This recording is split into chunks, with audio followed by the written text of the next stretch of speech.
Greetings. It's good to be together again, even if it is electronically. One of these days we will be together face to face. At any rate, I am happy to be with you here today. I have a talk, I gave a talk very similar to this one to St. Charles a few weeks ago. I think that the theme of it, the topic of it, gratitude, is pretty important these days, so I decided to share this one with you too. I titled this Abracadabra. And how do we get gratitude from abracadabra? Well, I saw a Facebook post a week or so ago, I think it was, and it said, gratitude is the abracadabra of the universe. I think that's pretty amazing.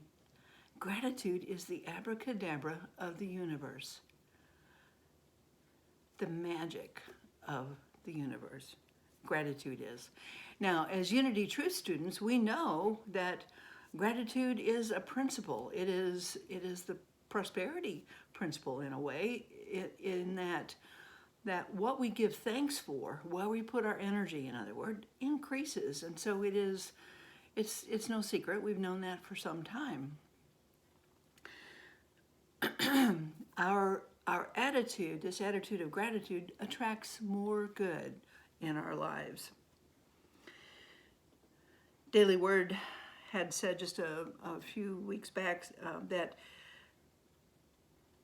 focus on what we're grateful for helps us see and bring about abundance.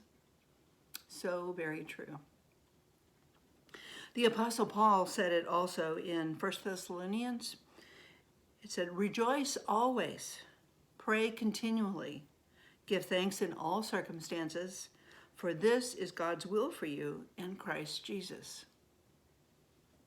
Rejoice always, pray in all circumstances, or pray continually, give thanks in all circumstances. Great sentiment, but sometimes that's hard to do, isn't it? What if we don't feel grateful? There are circumstances, there are times that it just seems impossible, doesn't it, to have even a positive frame of mind, much less be grateful. It seems impossible to even consider being grateful. 2020 has been such such an interesting year. Interesting, I called it. With COVID-19, the pandemic that is surging yet again, makes everything so very different. What was routine, normal, we can't do anymore. We can't be with our loved ones the way we used to be able to. I'm considering whether or not to participate in a family Thanksgiving dinner. I don't know. So it's. How do you be grateful for COVID? Natural disasters, they continue to happen. We had fires again, recently. We had just a whole rash of hurricanes that came through recently. Politics, don't even get me started on that. Climate change, the list goes on and on and on. Of things that are challenging this age, these days. How are we to give thanks? How are we to be grateful?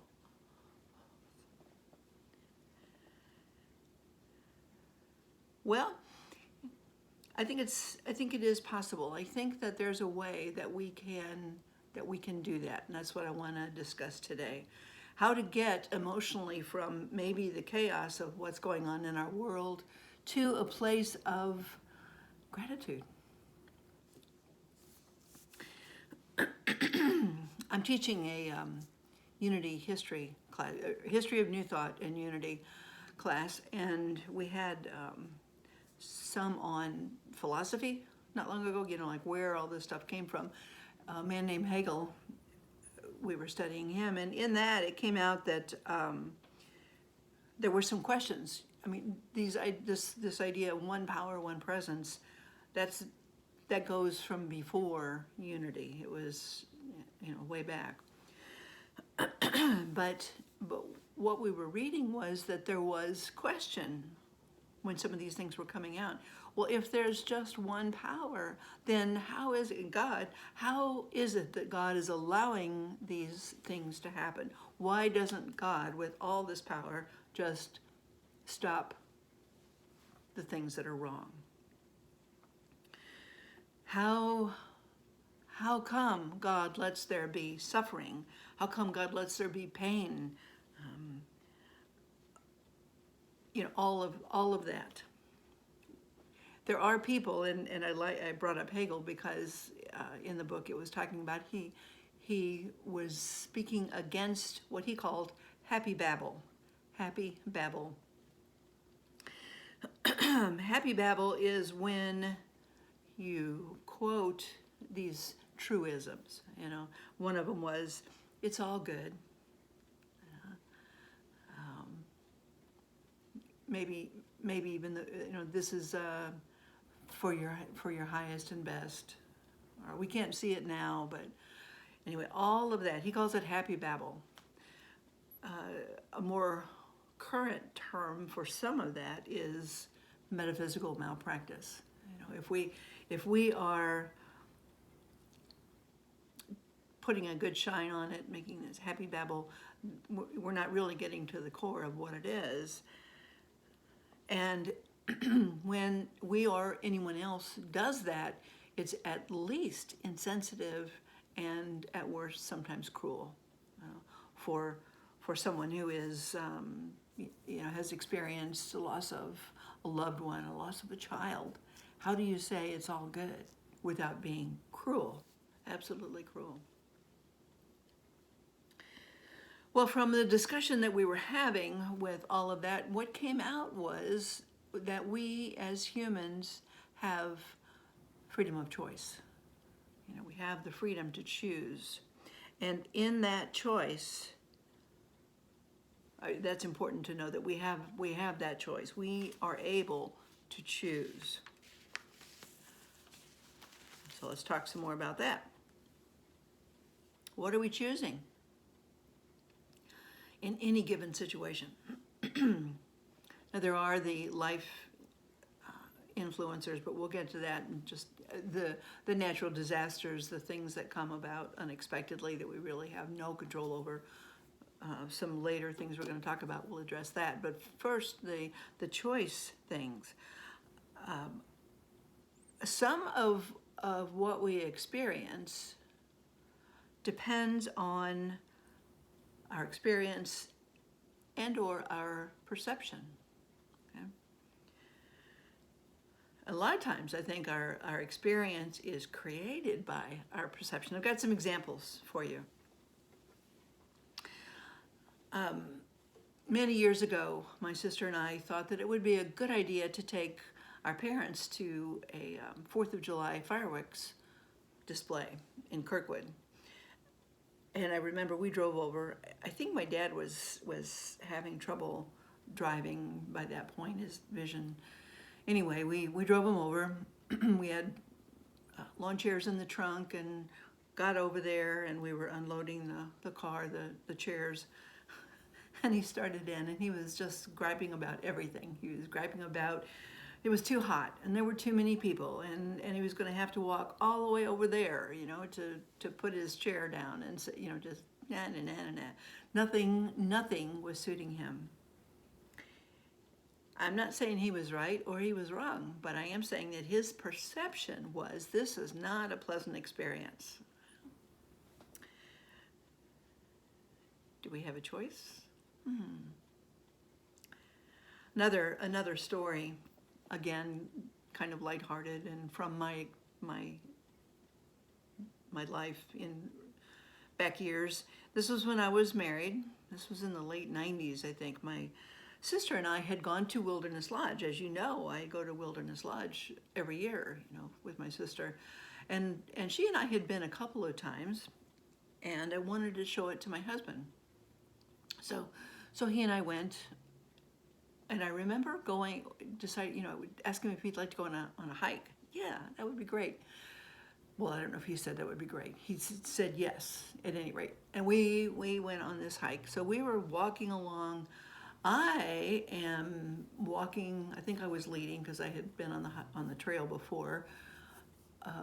I'm looking around and just enjoying the day, just so happy. You know, it was in the fall, and the trees hadn't totally turned colors, but it was a pleasant day. It wasn't too. I didn't think it was too hot. In Out in nature, you know, it just doesn't get any better for me. I'm happy as a clam. Here I am. So I look back and ask him, "Isn't this wonderful? Are you having a good time?" He looked at me and he said, "Well, I got sweat running down my bleep, bleep, bleep. Mosquitoes are eating me up." There was one other third thing that he said. He was not a happy camper. He was not enjoying nature like I was. His perception was, this is not pleasant. A choice? I don't know, maybe. And then another example. This is a story that I've seen a few times, and I saw it again recently. This is a story about a young couple who got married. It was their practice in the mornings to sit in the eating area and have their coffee and look out the back window. They looked out over their backyard, and they could also see their neighbor's backyard from there too. And one morning they sat down, and the wife looked over and she said, "His wife doesn't know how to do laundry. Those clothes are not clean. Look at how gray those sheets are. Someone really should tell her how to get those clothes clean before she hangs them out to dry." Husband didn't say anything. And a few days went on, you know, and each day she would remark on how, if there was laundry out there, how it just was dirty, you know. And then one morning she came in and put her coffee down, and her husband was already sitting there, and she looked out, and she was so surprised to see that the laundry was out. There were sheets, and they were sparkling white. They were clean. She said she figured out how to do the laundry. Look at how clean those sheets are. And the husband looked over at her and said, "I cleaned the windows." The film, the view, the lens that she was looking through was dirty, you know. So what she saw was greatly influenced by that lens that she was seeing through, that perception that she had. So is there a choice? I think often there is. There is. We could choose, and it is perfectly okay, whatever we choose. Whether we want to be unhappy because there are mosquitoes and it's hot and we're sweating, or we can choose to be grateful for the leaves and the trees. You know, it is our choice. We have the freedom to choose. All right, so we can choose. We have freedom. We know there's one power. Our experience of how God works is the freedom of choosing. And we know that our perception has a lot to do with our experience. So when we have experiences then that are not altogether pleasant, what do we do with those? Well, sometimes I think it's helpful first to be curious. Be curious. If there's something that's bothering us, take a look at what we're telling ourselves. Because we have a lens that we see through. It is our, you know, we see things from our own perspective always. So we can look and see what we're telling ourselves about this experience. Clearly my now ex-husband was telling himself that this was a miserable experience. The young wife was telling herself that the woman didn't know how to do laundry. And she was convinced that that was the truth. Sometimes it's helpful to be curious about ourselves. What story are we telling ourselves? Something that, you know, here's an appearance, and then we can tell a story about what that is, what that means to us, and then the meaning. What meaning am I making of that? And that will greatly influence the perception and the experience of it. What do I make this mean? There was a great story that Brene Brown told in one of her books. I think it was Daring Greatly, I'm not sure. But she talked about, I'll make it a short version, talked about going with her husband to a cabin on the lake that they had, and one of the things that they really enjoyed doing together was swimming across, all the way across the lake. So they were doing that. They went out there, and she was feeling a little less than perfect. You know how we do as we get older, and things aren't in the same place always. We we have a sag here or there. Or, she had her swimsuit on, and she was worried, or kind of concerned that he wasn't going to think she was attractive. Just wondering how he was seeing her. So they jumped in the water and they were swimming, and she called out to him and said, "This is just wonderful. I'm so happy to be here in this lake and swimming with you." And he didn't say a word. He just kept swimming. She tried, I think, once more, saying something very similar. I think they got to maybe the halfway point or something when they were going to come back, and she said again, I'm loving being out here with you. He didn't say anything. So then her mind started going, he doesn't see me as attractive anymore. He's really sorry he came to the lake anyway. He doesn't enjoy or appreciate being with me. She had a whole story that she made up about his lack of talking to her. He didn't say anything back, and that lack of response what she did was she made it mean something that she had made up.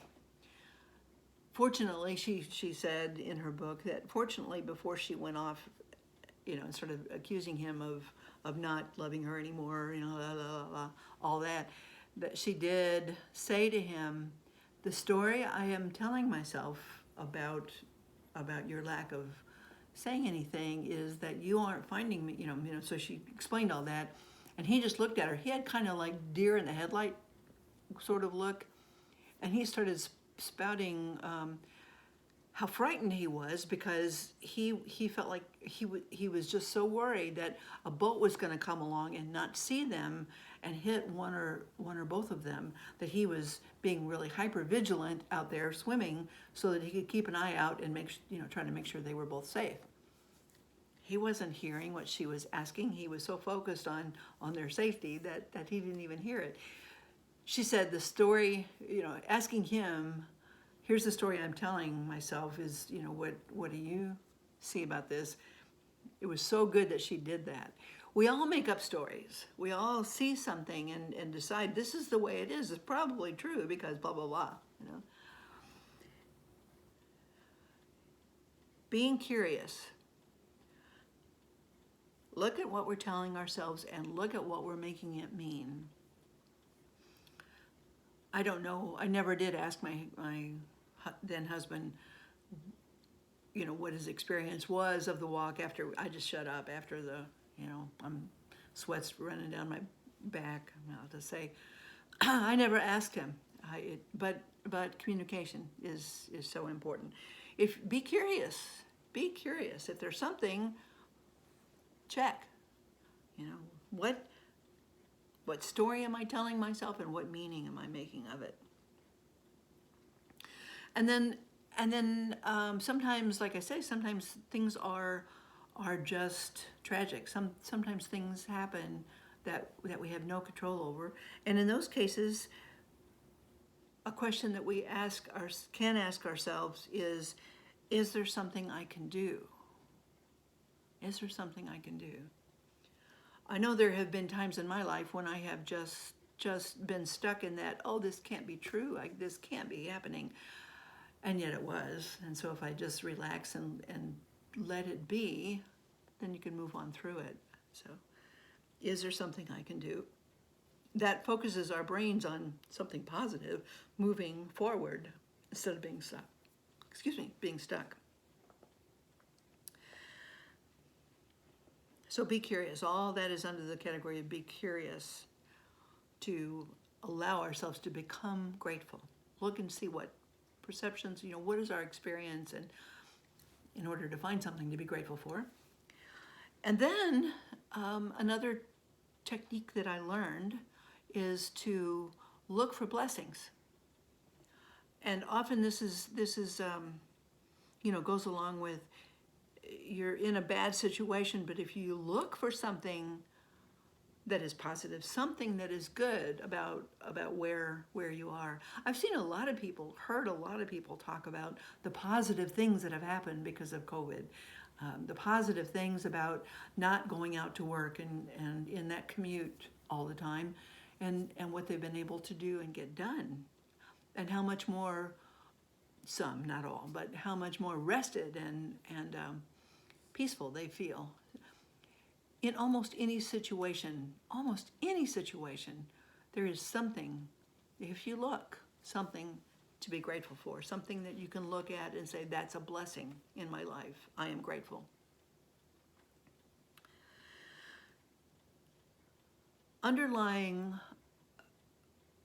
all those things, learning that we have a choice,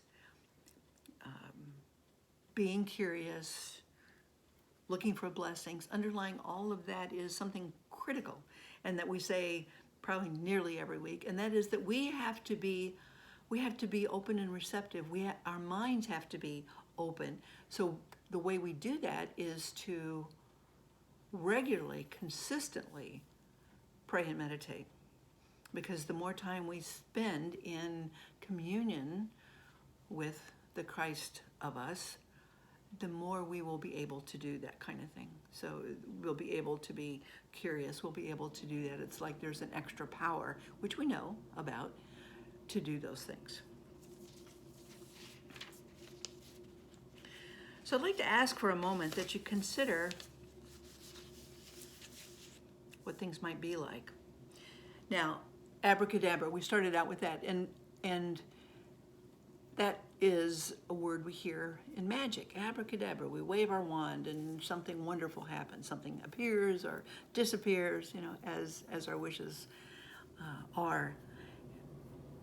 And yet we know that the magicians who are performing the things have studied. They are masters of illusion, and so what they are doing that makes it look like magic, there's really a step-by-step process that they learn, they practice, and they make it look so easy that we can't even see what they're doing. It looks like magic. So now that we've unpacked gratitude a little bit, how we can become grateful even in difficult circumstances, perhaps we can do that too. Perhaps we can become masterful at being grateful. And what would it look like if we could do that? If we and everybody that we know, if all the people began to practice gratitude, just being grateful for everything that they could find to be grateful for, we know because of the law of prosperity that there would be more abundance in all areas, loving relationships, an abundance of time, an abundance of money. We'd be prosperous in all ways through gratitude.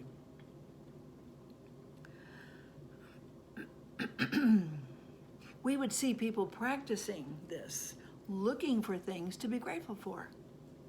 Some people keep gratitude journals, and so every day they are to write down, 3 things, 5 things to be grateful for, and we try not to, the idea is to try not to repeat the same thing every day, to find new things to be grateful for. And at first it might be difficult, and yet when you get into it, you begin to find more and more things to be grateful for. About if all the people that we know began to practice gratitude, looking for things to be grateful for. I think what we would also see in addition to all these good things, we'd see a whole lot less of the polarity, the division, the anger, all of the angst that we are privy to these days. It would diminish greatly if we're all looking for things to be grateful for.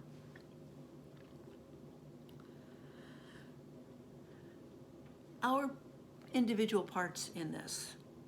Well, each week, or when we're together anyway, each week we come together to sing the peace song. Let there be peace on earth, and let it begin with me. It's just like that with gratitude. We have to practice it within ourselves first. It can spread. We can be models for other people.